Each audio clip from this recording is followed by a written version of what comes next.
This conference will now be recorded. All right, welcome to the virtual BrainTrust. Today, I've got one of my really good friends and probably one of the most impressive women I know in sports science, Kate Weiss with the Dodgers, and more importantly, queen of the world. So, with that, and at the moment, Kate, thanks for coming on. Thanks for taking some time. I know, with spring training, being postponed and now like having different players all over the place, you've got a lot going on. So I really appreciate you taking the time today to talk to us about basically quarantine from your sports science perspective, some of the things that you're thinking about that maybe you're doing with some of your athletes and people at home, how they can, remain healthy and happy during this time. Sure. Thanks so much for having me. Well, first things first, go ahead. Yeah, go for it. No, go for it. No, first things first, I think it's really important that the audience kind of knows who you are, what you do, obviously at the Dodgers, and then more importantly, what your passions are. Sure. All right. So I am the Major League Sports Science Coordinator at the Dodgers. So I oversee the sports science more in the on-field generalized applicable stuff for both our major and minor league affiliates. So I have about 300 athletes that I monitor on an ongoing basis, which is pretty fun. And then I also work with a pretty big staff as well across both groups. Let's see. Prior to baseball, I was consulting and working for a private group focused more on basketball in the NBA. And then prior to that, I was doing my PhD out in New Zealand with basketball.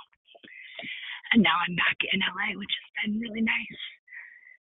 Passion-wise, let's see. Obviously, outside of what I do, which I love dancing, Pilates, reading, coffee, traveling, and spending good time with my friends and family. I think that's like for everything. Yeah, no, and I think that's a really big thing right now is because, a lot of people, they have their passions and, things that they do that may not be normal for them right now, right? And Correct.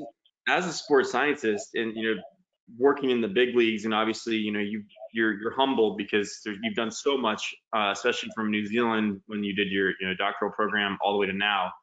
But one of the things that I really like about you is how matter of fact you are. And just you really look at biomarkers, you're looking at workload, you're looking at a lot of different things to make sure that your athlete is optimizing their efficiency on the field.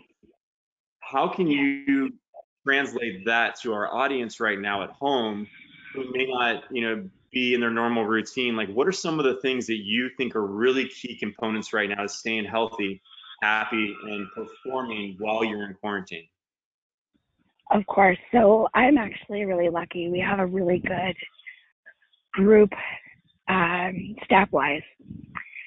The Dodgers and our performance group has actually taken this time to put together a list of our two big personal goals, things we're working on during this quarantine, and then professional goals we're working on. And then each of us has partnered with another person for accountability. So the thing I think that's really nice about this time is that we actually have more time to dig into the things we don't necessarily get to do during more normal, more hectic times in our lives, right? So to me, this is an excellent opportunity for everybody, players, staff, doesn't matter who you are, to get your sleep dialed in, to get your self-care practices dialed in, your physical, spiritual, mental, all the different things that you want to work on, you now have this time to do. So it's really nice because it allows you to kind of get present and focus on, okay, what are the areas I've been neglecting and what would make me feel good to, work on and get better at right now that I can do, and keeping it really basic and not keeping things simple and basic for me is something that's important, not just in my own life, but in the work I do at the Dodgers because if things get too complicated, you don't end up doing it and sticking to it. So coming up with things that are tangible, simple, that you can get consistent and good at, especially right now, is really important for me. And No, I think those for a are lot of those are. people. I agree. I think those are really really big things. You and I always talk about, especially like workload and looking at different bio markers with our athletes and trying to find the best way for them to be efficient, but I don't want to use that word. I want to say almost like thrive. And we get pushback Yeah, sometimes. And, like yeah, maybe the athlete doesn't understand what we're trying to get them to do, or why we're doing what we're doing. And right now at home, there's a lot of parents that are listening that have tuned into to what we've put out so far. And I'm getting messages from parents because they're like, I don't know how to track some of this stuff. Like, I don't know what to, like, I'm trying to put my kid on a routine. I'm feeding them, they're just grabbing a bunch of sugar. They're, not exercising. And so all of these come into play of like how that affects the household at the moment, especially in a small space, right? So yeah. in that, like let's talk from the pre 3 weeks ago, and then we'll come into quarantine. But the average athlete, what are some of the biggest biomarkers, because there's a lot of athletes that are listening as well from the high school, college level that are looking to go into college and pro. What are, like, let's just say like three top things that you would pick if you were to say, I want to track these to be the best performing athlete at the moment in their season? Sure. So number one to me, and something that's so easy for anybody, is sleep. If you're not Yep. sleeping well, you're not recovering, and if you're not recovering properly, you can't perform optimally. There's so much research out there to show that lack of sleep, quality sleep, deep sleep, actually accelerates the aging process in the body, which I know when you're young sounds silly, but when you're in that deep sleep is when your brain processes information. So things that you've learned during the day, it synthesizes that.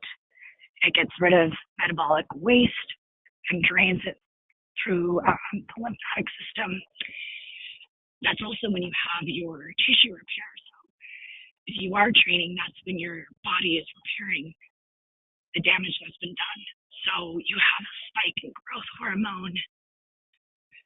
So you're able to rebuild the muscle tissue, and there's a lot of really important physiological and psychological aspects to getting sleep. So some people like to use different wearables, and there's a lot of really good ones on the market now. There's the Aura Ring, there's the Whoop Band, and that gives you a really good indication of what your sleep looks like.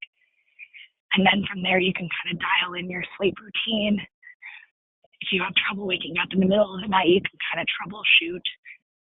Okay, is it the first half of the night? Is it the second half of the night? Is it my REM or my deep sleep? And then figure out what could help you in those moments to get better quality sleep, because sleep is something you always need in order to perform optimally. Reaction time suffers, actual maximal strength, endurance, all of that goes down with lack of sleep. So to me, easy, low-hanging fruit is sleep.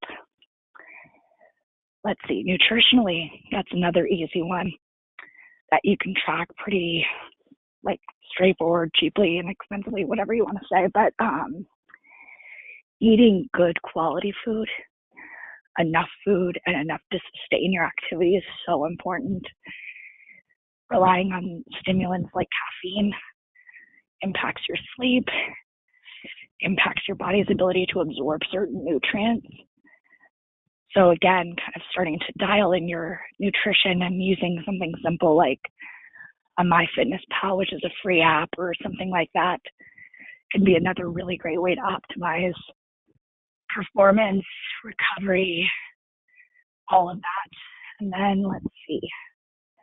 Another nice one, and a lot of the wearables do this, is heart rate variability. What that is it is a measure of the time between heartbeats, and the more variable, the higher your heart rate variability. the more flexible the system, and the more flexible the system is, the easier it is to adapt and to recover and to perform. So tracking something like heart rate variability, again, using an app on your phone, using a wearable, another really great way to assess your body's response to training, how well you're recovering, because it responds also to any sort of stress. So if you're in a fight with a family member or a partner or stressed about grades, that'll also be reflected in HRV. No, and I think those three things right there is one thing that people overlook that are so simple, and it's something you and I always talk about, when we're negotiating or we're discussing certain athletes is, sleep is one of the biggest things that we misunderstand. And right now, there's a lot of time that you have at home that you can be like, I'm not going to set the alarm. Like, I'm actually going to see what my body is going to do. And I think that's a really, really key concept right now. If you're tired at home, use this time to restore those systems. You know what I mean? Yeah. Like if you feel like you need to take a nap in the middle of the day, go take a nap. Exactly. And then number two, the so nutrition. Yeah, there's tons. Oh no, after you. No, I was gonna say, and then like the nutrition side of it, like right now, what bothers me is, I look at a lot of people that can't afford for this situation or go to the grocery store, and they're sitting there and they're buying, Cheez-Its, and they're buying, processed food, and like there's a ton of vegetables and like fruits and all these like produce things that are open and available, and nobody grabbed those. And I'm thinking to myself, I'm like, if we're going to be stuck in quarantine and that's accessible, well, number one, you're going to be a lot healthier. Your system is going to be able to digest easier with those systems, and more importantly, you're not going to get the insulin jumps and crashes. And so I think a lot of people at home right now, be really mindful about what you're putting in your body. I love that, Kate, you brought up the caffeine aspect. Try to minimize the amount of caffeine and alcohol that you're putting in the system right now, because we're already stressed out. We already have high cortisol levels. And now all of a sudden, we start putting in stimulants and depressants. Well, it's a kind of a perfect storm for a disaster, stressful, not being able to manage yourself as well as you could situation, right? Exactly. And the third thing was the HRV. And you can get HRV for training on your phone. There's different ways to do it, but I definitely think, if you're at home, whether you're an athlete or you're not, HRV should be something you definitely should be looking at, something you should be tracking, looking at your system, creating protocols. One thing that, I wanted to bring up, Kate, is talk a little bit about time management with the athlete or the person at home right now in quarantine, how important that is to performance. Sure. So if you think about running a marathon, for example, you're going to build up, right? So you're going to have a plan of how far you need to go and by what time points you need to get there, so that you're using your resources wisely. You don't go too hard, too fast, and then hit a wall and you're unable to finish, right? So in that same vein, we have a lot of time. So we don't need to race through things super early, super fast, and then burn ourselves out. Coming up with structure and routine is super important, because it helps mentally, it helps physically, helps reduce stress, because we don't feel this like anxiety and this push to have to get everything done by a certain time. Figuring out how to build your day and how much time you need for different activities and how much time you need as a break is really kind of a luxury we have right now. So, some people do really well with something like the Pomodoro technique, where it's like a specific time block that you do deep work on one thing, and then you get a short break, and then you repeat it again for several cycles before taking a longer break. That could be how you approach a lot of things. That could be how you approach training. That could be how you approach, researching food plans that would work to, help sustain you. Or that could be writing, that could be studying, whatever it is. Figuring out, okay, how much time can I truly focus and be like in a really good space for this? And then how much of a break do I need? And how many times can I do this, or can I build up to that? And coming up with a strategy. And again, the more you have a routine and normalcy, the less stress there is too, because you're not worried about, should I do this? Should I do that? A lot of people get paralysis by analysis, right? So there's so many things you could be doing right now that you just end up stressing about what to do, when and how, and then you never end up doing any of it. So, maybe on Mondays and Wednesdays, you, as an athlete, you go outside, to your front yard and you shoot around, or if you're a basketball player, or you go out and hit off a tee or whatever it is. And then Tuesdays and Thursdays, you run polls or whatever, coming up with that structure and then tweaking it along the way, but having a routine. Every morning I get up at this time, I have, healthy breakfast, I train, take a short break, I get schoolwork or whatever done, reading, meditating, whatever it is that you want to do, but just coming up with some sort of routine to maintain that normalcy and reduce extra stress that doesn't need to be there, especially right now, but also in normal day-to-day life. That's so key. And, that's one thing that you've really helped me with over the years that we've been friends. And you're constantly on me about, Sean, take time for you, like slow down, like make sure you're resting. And I always get that from you. And I'm so grateful for that. And that's why, like, this has been hard for me, right? This has been really hard for me in quarantine because I'm so used to being able to jump on a plane or like do anything that I want to do. And not a lot of people have that. And now that I realize it, I'm like, wow, like that's a superpower in a way. But now this is like my kryptonite, but it's a really cool kryptonite because it's causing me to really go introspective on performance in my own life, realizing like, I could be traveling the world teaching these courses on performance and teaching how to look at athletes, but I was missing areas of my life that this is really teaching me, which is why I reached out to you. And there's another thing that I really love about you when we talk, because you always talk about almost setting intention and having like a list of things that you're looking at within yourself, right? And what's some advice that you would give an athlete who's stressed out right now? How do you set it, like do an inventory like of your life and how to prioritize maybe some things that they can do while they're at home during this time? Like what would be a way for them to organize their life at the moment? Okay, this is a good one. So we went from full spring training, getting ready for the season start, to nothing, shutting down, everyone going home. So a lot of us are feeling this one extreme to the other, like you mentioned for yourself. So it's an interesting time in that regard, but also a really nice time to evaluate things. So I have a friend who had said to me the other day, there's this like old proverb about someone carrying this really heavy basket and a man walking up and looking at the person and saying, that basket looks really heavy. And they say, it is. And he says, not if you don't pick it up. So I think a lot of the stress that we pick up, we don't have to. We can see it, observe that it's heavy, and then just let it go. And that idea has really like resonated with me and kind of my approach to this time. And do I pick up the stress of what if, my performance goes down? What if my skill set isn't as good because I'm not getting as much practice?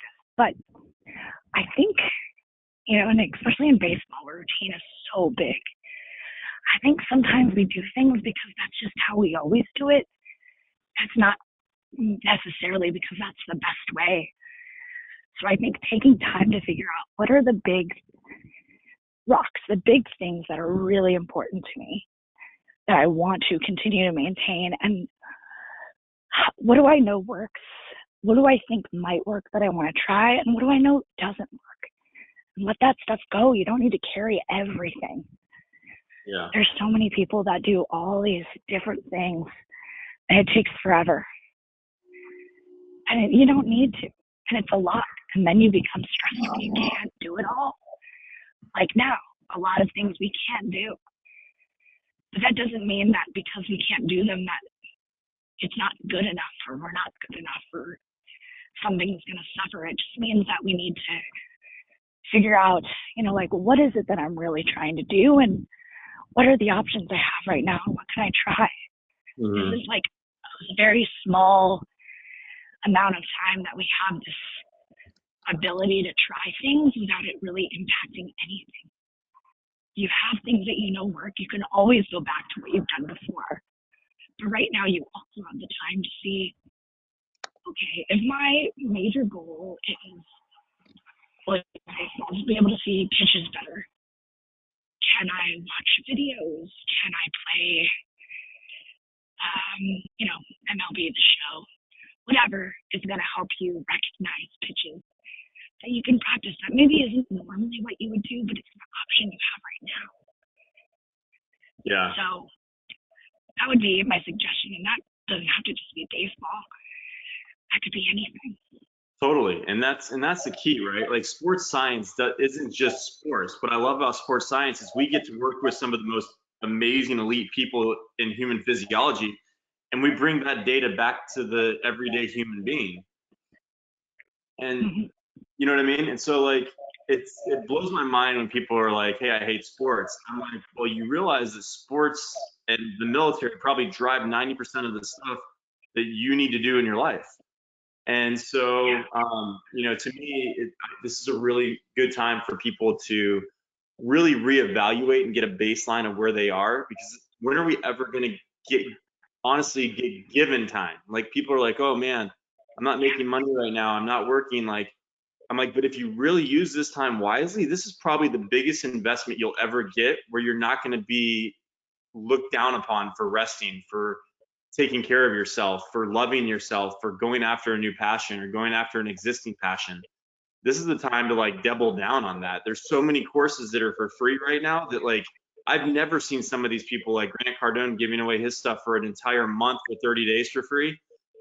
You look at certification programs that are, you name it, Yale, Harvard, a lot of the Ivy League schools are opening up courses for free. I don't know. I just think it's a unique time, and you've got a great perspective on how to keep people optimizing their efficiency and being the best performers in life. And I'm so grateful that you took the time to get on a call today to share that with our audience. And then if people ever wanted to like follow you or reach out to you or figure out a way, maybe they're interested in going into sports science, how could they reach you? Probably by email would be best. And if you want, you can link my email below in the show notes or whatever works best. But my email is KAITLYNW@LADodgers.com. Great. And so what I'll do is I'll do that. And, Kate, as always, I'm wishing you and the Dodgers a great season. I know that there's been some chaos and craziness, but give everybody my best over there. And just know that if you need anything, reach out to me. And super grateful for your knowledge and your time. I will. Thanks so much for having me. It's been a pleasure. Talk to you soon. Thanks. Bye.